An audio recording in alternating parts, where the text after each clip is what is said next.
It's me, Zoe! Ang batang from this to this! Opo, medyo gabi na pero hindi pa kami inaantok. Kaya ito, nautusan ni Mami si Chawot. Si Daddy pala na bumili sa bayan. At hindi nga napigilan ni Maming tumawa dyan. Kasi pati daw galaw ni Kuya Prince, ginagaya niya.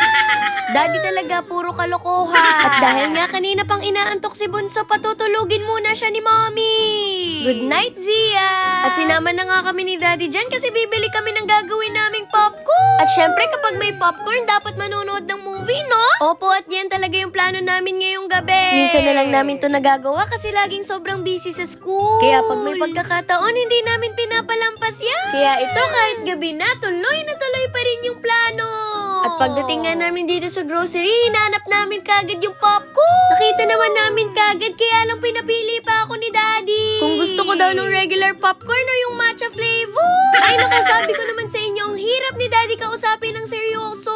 At hindi lang po pala popcorn yung nabili namin, pati na rin tong shrimp cracker. At umuwi na rin kami kagad kasi baka makatulog pa si Mommy. At bigla nga akong napasign of the cross dyan kasi si Zion yung nagdadrive. Opo, pero wag na kayo mag-alala kasi nasa loob na naman kami ng subdivision, no? At pagdating nga namin, chinek na kagad ni Mommy yung mga binili namin. Buti na lang talaga ito yung pinili ko kaysa sa matcha flavor. At nung hinanap na nga ni Mommy yung sukli, bigla siyang nagtaka. Kasi bakit daw yun lang? 1K yung padala niya. At ang sabi nga ni Daddy dyan, inilagay niya daw yung iba sa wallet niya. Kasi daw baka mawala. Na para bang makakalusot si Daddy, no? Ito na, umpisa na natin yung pagluluto ng popcorn. Ano ba yan? Butter pa lang yung nilalagay ni Mommy. Pero yung amoy parang nakakabusog na. At ito, inilagay ko na nga yung popcorn. Na medyo natatakot niya ako dyan kasi feeling ko magpapapagad siya. Hoy, Zoe, mamaya pa yun pag mainit na.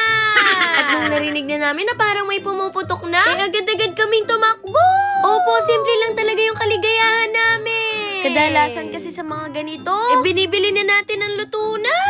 Pero this time kasi dito natin siya niluto sa bahay. Tapos naisip ko dyan, paano kaya kung alisin natin tong takip? Ay naku, baka bigla na lang kaming maging manok kakatuka sa sahig, no? At ayan na nga, sa wakas, luto na. Kaya naman nilagyan ni Mommy kagad ng cheese powder. At syempre, kailangan nating i-shake yan.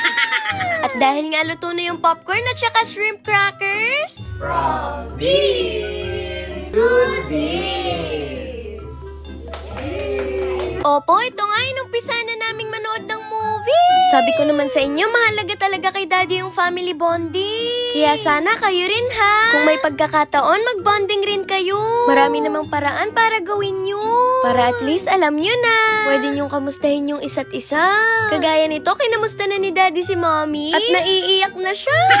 Opo, paano ba naman nakakaiyak talaga tong movie na to, no? Kung napanood nyo na rin to, comment nyo nga yung title. Habang lahat kami dito, seryoso na. Pero si Daddy parang nagbibiro pa rin. Ayun lang. Bye!